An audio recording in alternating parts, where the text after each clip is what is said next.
Assalamualaikum warahmatullahi wabarakatuh. Salam sejahtera bagi kita semua. Om Swastiastu, Namo Buddhaya, salam kebajikan.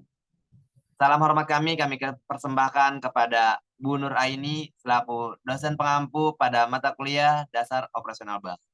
Pada kesempatan kali ini, izinkan kami dari kelompok 3 akan mempresentasikan mengenai transfer, clearing, dan RTGS. Boleh di next?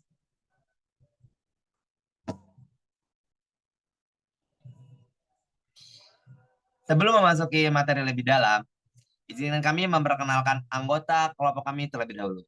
Yang pertama terdapat Aditya Mahendra Putra Ginting, yang kedua Aisyah Amini, yang ketiga Bahrain, yang keempat Intan Damayanti, yang kelima Rahma Gunawan. Boleh di next?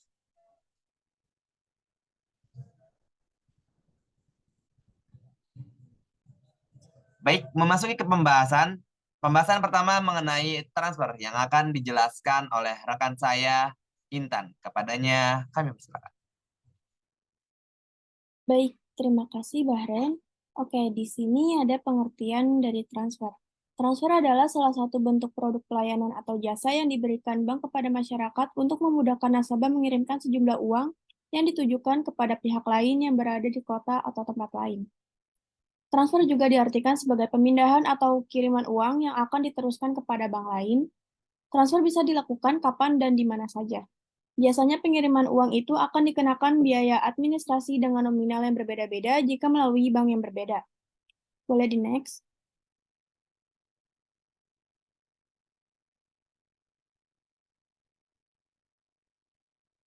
Oke, selanjutnya ada pihak-pihak yang terkait dalam transfer.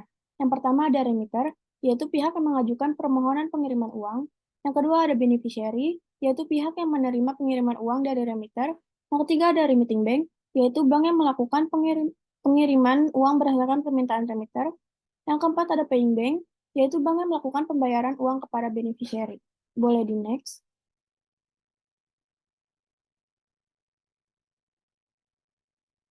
Selanjutnya di sini ada kelebihan dan kekurangan transfer. Jadi sebagai nasabah, kita akan mendapatkan kelebihan dan kekurangan saat melakukan transfer. Untuk kelebihan transfer di sini yang pertama yaitu biaya pengiriman relatif murah. Jadi biaya pengiriman ini sangat berpengaruh pada saat melakukan transfer.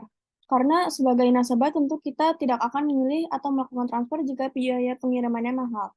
Yang kedua yaitu uang yang dikirim dijamin aman.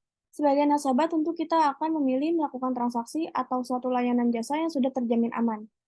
Karena yang pasti kita tidak mau uang kita hilang begitu saja.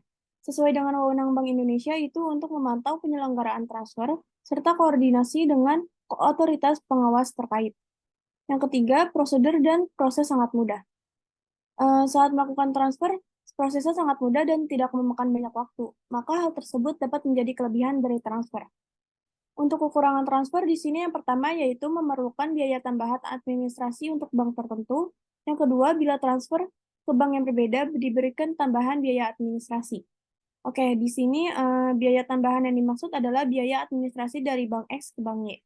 Nominalnya tergantung dari bank mana ke bank mana. Contohnya dari bank BCA ke bank Mandiri membutuhkan biaya administrasi sebesar Rp6.500. Boleh di next?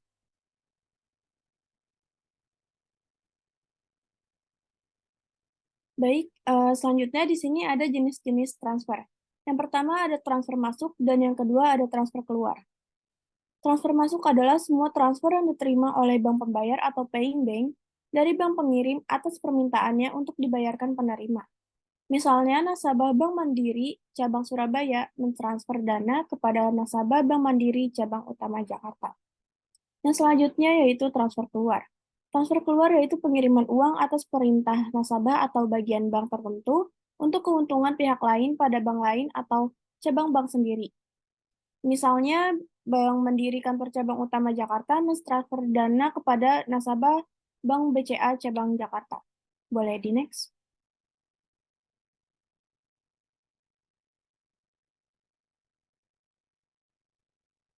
Selanjutnya ada mekanisme transfer.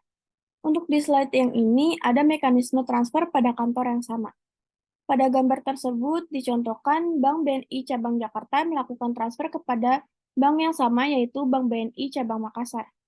Untuk pencatatannya, Pada Bank BNI Jakarta, untuk tabungan berada di debit dan untuk RAK berada di kredit. Dan sedangkan untuk BNI Makassar melakukan pencatatannya, RAK di debit dan tabungan di kredit. Boleh di next. Yang selanjutnya ada mekanisme transfer pada kantor yang berbeda. Jadi mekanisme transfer pada kantor atau bank yang berbeda ini contohnya ada Bank BNI Cabang Jakarta, Bank BNI Cabang Makassar, dan Bank BRI Cabang Makassar. Untuk prosesnya ada dua juga. Jadi yang pertama, Bank BNI Jakarta bisa mentransfer langsung ke Bank BRI Makassar, atau yang kedua bisa melakukan transfer melalui Bank BNI Cabang Makassar terlebih dahulu, baru Bank BNI Cabang Makassar melakukan transfer kepada Bank BRI Makassar. Nah, untuk cara yang kedua tersebut dinamakan dengan clearing. Materi tersebutlah yang akan kita bahas lebih lanjut. Sekian dari saya kembalikan kepada Bahrain.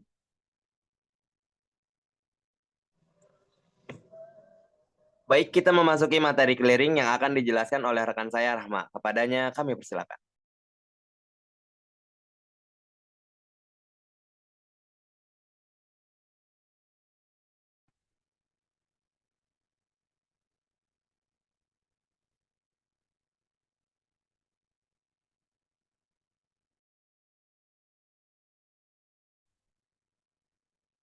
Selanjutnya clearing. Clearing adalah pertukaran warkat atau data keuangan elektronik atau yang disebut DKE antar peserta clearing baik atas nama peserta maupun atas nama nasabah peserta yang diperhitungkan diselesaikan pada waktu tertentu. Jadi untuk memperhitungkan warkat antar bank guna memperluas dan memperlancar lalu lintas pembayaran. Next.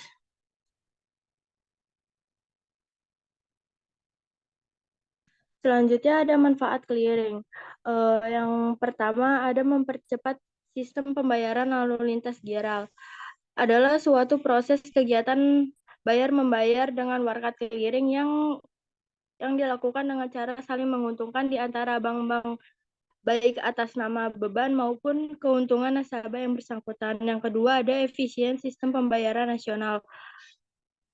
Yaitu penyelenggaraan sistem pembayaran harus dapat digunakan secara luas sehingga biaya yang ditanggung masyarakat akan lebih murah karena meningkatnya skala ekonomi. Yang ketiga ada mengakomodasikan kebutuhan nasabah untuk melakukan kegiatan transaksi bernilai besar baik oleh pihak individu maupun perusahaan. Next.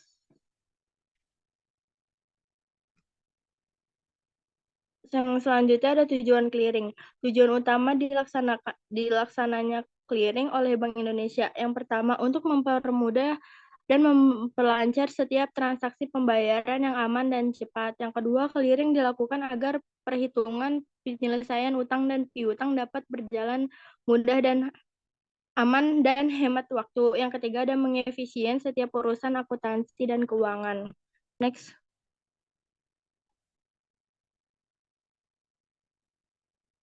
Selanjutnya ada pihak yang terkait.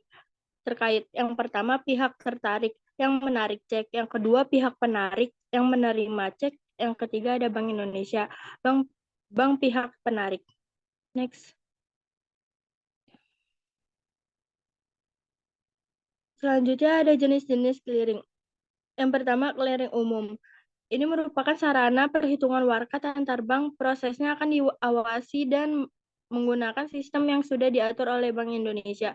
Yang kedua ada clearing lokal. Clearing lokal itu sarana perhitungan warkat antar bank dalam satu wilayah yang sama. Perihal ketentuannya sudah diatur dalam wilayah tersebut sebelumnya. Yang ketiga ada clearing antar cabang. Clearing antar cabang ini merupakan sarana perhitungan warkat yang khusus dilakukan antar bank dalam satu wilayah tertentu. Sesuai dengan namanya, cara pelaksanaan clearing bank adalah mengumpulkan seluruh perhitungan dari kantor cabang. Next.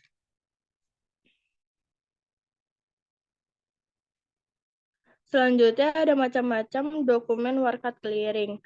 Warkat clearing merupakan alat pembayaran non-tunai untuk suatu rekening nasabah atau bank melalui clearing atau diperhitungkan atas beban.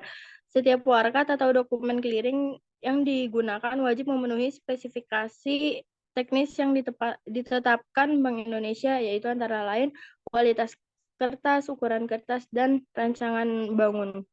Yang pertama ada cek. Cek merupakan perintah bank dari orang yang menandatanganinya untuk pembayaran sejumlah uang yang tertera pada lembar cek tersebut kepada si pembawa atau orang yang namanya disebut di atas cek. Yang kedua ada biliet giro. Biliet giro merupakan surat perintah dari nasabah kepada bank menyimpan dan untuk memindah ukuan sejumlah uang dari rekening yang tertarik kepada rekening pemegang yang disebut namanya. Yang ketiga ada wesel bank untuk transfer yang disebut WBUT adalah wesel yang diterbitkan oleh bank khusus sebagai sarana transfer yang telah diatur dalam KUHD. Yang keempat ada surat bukti penerimaan transfer. Surat bukti penerimaan transfer yang berasal dari luar kota yang dapat ditagihkan kepada berbagai bank peserta penerimaan dana transfer yang dilakukan melalui clearing lokal. Yang kelima ada nota debit warkat yang dipakai untuk bisa menagih dan pada bank lain untuk bank dan nasabah yang menyampaikan warkat tersebut yang telah dikeliringkan sebaiknya setelah dikeliringkan telah diperjanjikan terlebih dahulu dan dikonfirmasi oleh bank terlebih dahulu yang menyampaikan suatu warkat debit kepada bank yang akan menerima warkat debit tersebut. Yang terakhir ada nota kredit warkat yang dipakai untuk dapat menyampaikan dana pada bank lain untuk nasabah atau bank yang menerima warkat tersebut.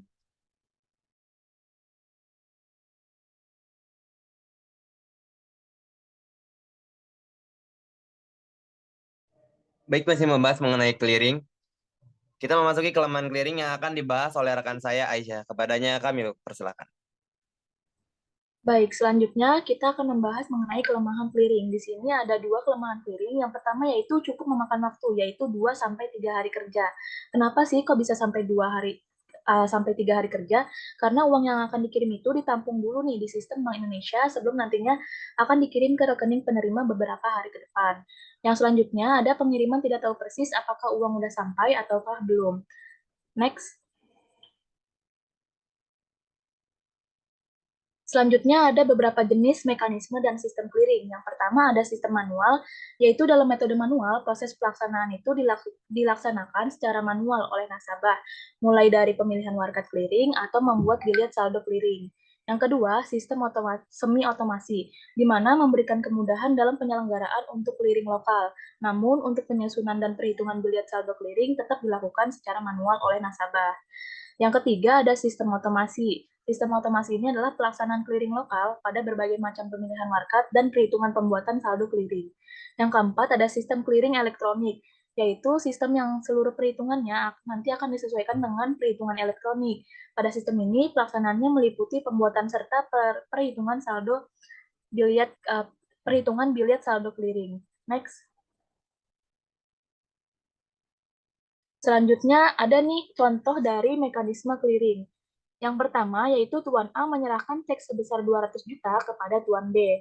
Nah, selanjutnya Tuan B pergi menyetorkan cek tersebut ke Bank BRI Malang sebagai nasabah bank tersebut ke rekening miliknya untuk dicairkan. Lalu Bank BRI Malang akan mengirimkan cek senilai 200 juta tersebut ke Bank Indonesia selaku lembaga clearing. Selanjutnya, Bank Indonesia akan menagih cek tersebut kepada Bank ABC Malang untuk diperiksa. Selanjutnya, setelah proses pemeriksaan selesai dan dinyatakan valid, maka Bank ABC Malang mengurangi debit rekening Tuan A selaku nasabah. Lalu yang terakhir, penyampaian hasil clearing dari Bank ABC Malang ke Bank BRI Malang melalui Bank Indonesia, maka Bank BRI Malang akan menambahkan kredit saldo ke Tuan B. Next.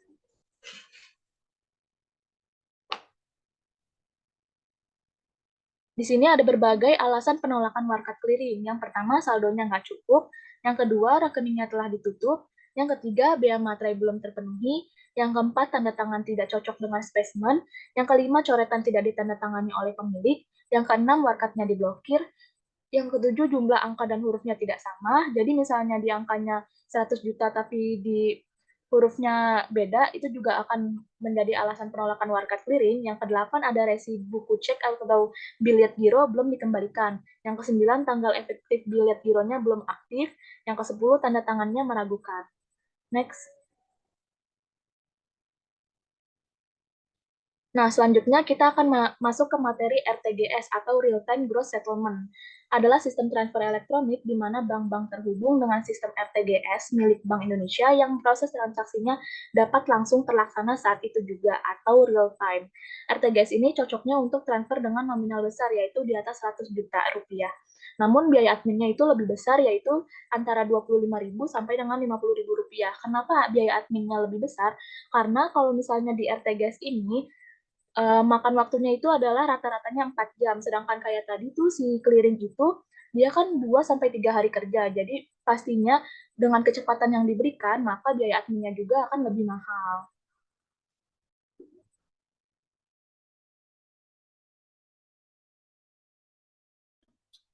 Baik, kita memasuki tujuan RTGS yang akan dibahas oleh rekan saya Adit. Kepadanya kami persilakan. Ya, masuk ke pembahasan RTGS. Tujuan RTGS sendiri menjadi sarana transfer dana antar bank yang praktis, cepat, efisien, aman, dan handal, serta untuk memastikan penyelesaian akhir dapat dilakukan secara gross settlement, real time, final, dan irrevocable. Nah, maksudnya itu tujuan RTG sendiri menjadikan sarana transfer antar bank yang praktis dengan nominal yang besar dan bisa dilakukan di hari itu juga dibandingkan dengan clearing yang proses pengerjaannya bisa sampai 2 sampai 3 hari. Nah, selain itu juga RTG sendiri juga di bawah naungan Bank Indonesia yang sudah terjamin keamanannya. Bisa kita lihat di PPT, sistem BI RTGS juga dilengkapi dengan mekanisme gridlock resolution. Mekanisme ini bertujuan untuk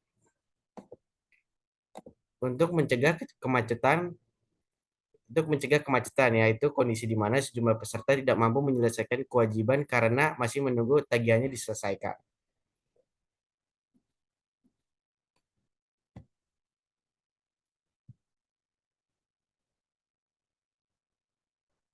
Nah, maksud dari mekanisme gridlock sendiri itu sistem otomatis ketika terjadi kemacetan dalam transaksi. Misalnya ketika banyak yang menggunakan layanan ini, maka RTGS akan memproses yang melakukan transaksi yang pertama kali. Namun ketika saldo tidak mencukupi, mekanisme ini akan langsung mendeteksi dan mendahulukan sesuai saldo yang tersedia walaupun itu bukan transaksi yang pertama. Masuk ke pembahasan manfaat RTGS. Di sini ada beberapa poin. Yang pertama itu ada penyelesaian real time. Penyelesaian real time sendiri itu RTGS memungkinkan penyelesaian transfer dana secara langsung dan real time antar bank peserta. Hal ini memastikan bahwa dana yang ditransfer tersedia secara instan di rekening penerima dan memungkinkan transaksi yang cepat dan efisien. Nah, manfaat dari RTGS yang kedua sendiri ada efisiensi dan kecepatan. Nah, di sini tuh RTGS dirancang untuk mengurangi waktu dan biaya yang terkait dengan pemrosesan manual dan transfer dana yang secara bertahap. Dengan menggunakan RTGS, transaksi dapat diselesaikan dalam hitungan detik atau menit dibandingkan metode pembayaran tradisional yang mungkin membutuhkan waktu yang berjam-jam ataupun bisa juga sampai berhari-hari. Nah, ya manfaat yang ketiga itu ada akurasi dan keamanan. Di sini RTGS meminimalkan risiko kesalahan dan kecurangan dalam transfer dana. Nah, setiap transaksi ditangani secara individual dan diverifikasi oleh bank peserta serta bank pemroses. Hal ini mengurangi risiko kesalahan pengiriman dan memastikan integritas sistem pembayaran. Manfaat yang keempat itu ada pengendalian risiko. Nah, di sini tuh RTGS membantu mengendalikan risiko sistemik dan operasional dalam sistem pembayaran. Nah, dengan penyelesaian transaksi secara real time, risiko terkait dengan ketidakmampuan bank untuk memenuhi kewajiban pembayaran dapat diidentifikasi dan ditangani secara cepat. Manfaat yang kelima ada meningkatkan likuiditas. Nah, di sini tuh RTGS juga mendukung manajemen likuiditas yang lebih efisien bagi bank peserta. Nah, dalam sistem RTGS, dana yang ditransfer langsung tersedia di rekening penerima, sehingga mengurangi kebutuhan untuk menjaga likuiditas yang tinggi di berbagai bank peserta. Nah, manfaat yang terakhir itu ada keamanan dan keterjangkauan. Maksudnya itu RTGS memberikan kemudahan dan aksesibilitas bagi nasabah untuk melakukan transfer dana yang dengan cepat dan mudah.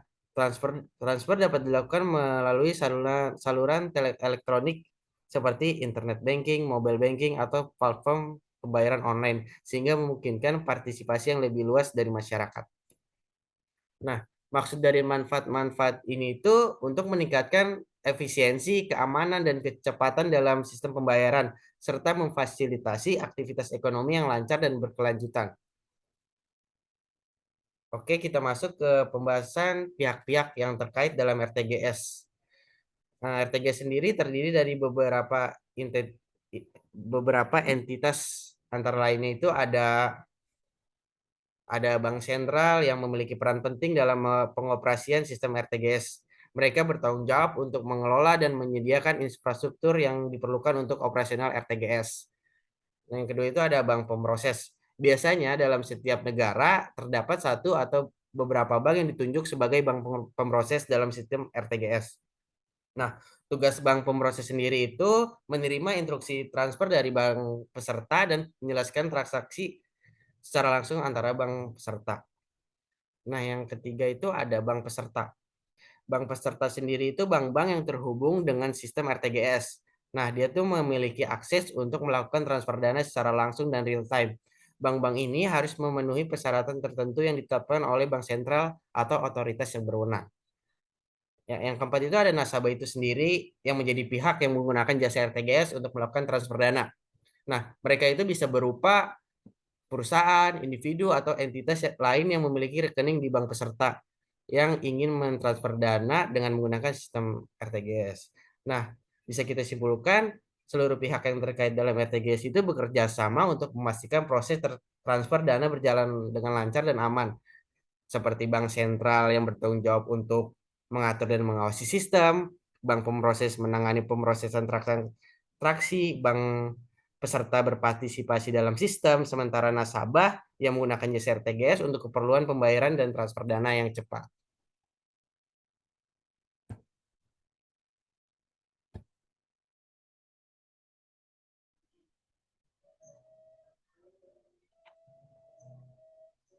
Baik, kita memasuki pembahasan mengenai mekanisme RTGS yang akan dijelaskan oleh saya sendiri.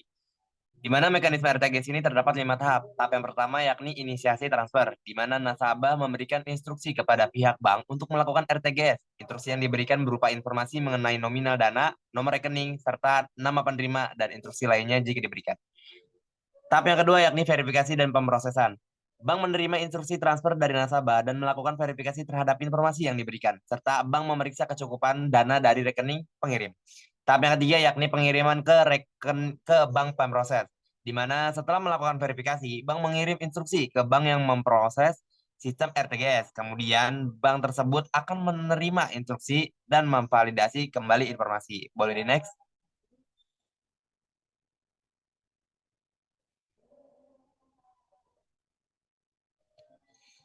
Lanjut mekanisme RTGS selanjutnya yakni penyelesaian transaksi, di mana setelah melakukan validasi yang dilakukan bank pemroses, maka transaksi akan dilaksanakan dengan mengurangi dana pengirim dan mengkreditkan kepada rekening penerima.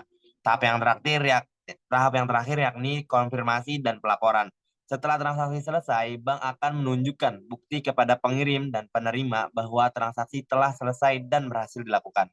Boleh di next?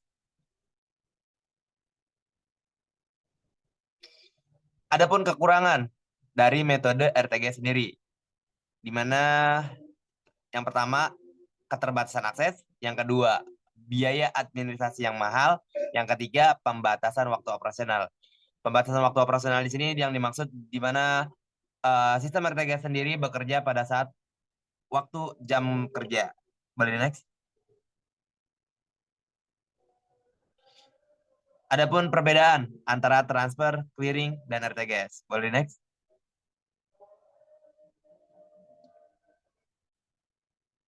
Perbedaan sendiri mencakup berbagai aspek antara transfer dan RTGS.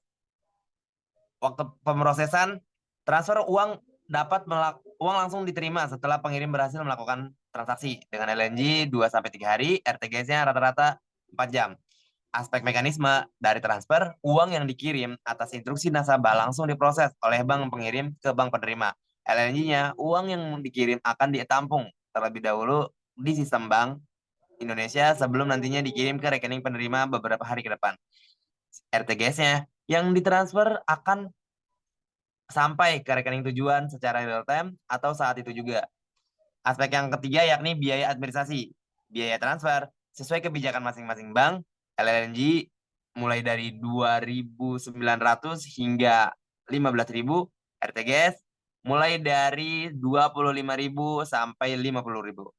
Aspek batas minimum transaksi transfer sesuai kebijakan masing-masing bank, LNG 10.000, RTGS batas minimum transfer RTGS adalah sebesar 100 juta rupiah. Boleh next? Demikian pembahasan materi mengenai RTGS, clearing, dan transfer yang disampaikan oleh kelompok 3. Kurang lebihnya mohon maaf. Wassalamualaikum warahmatullahi wabarakatuh.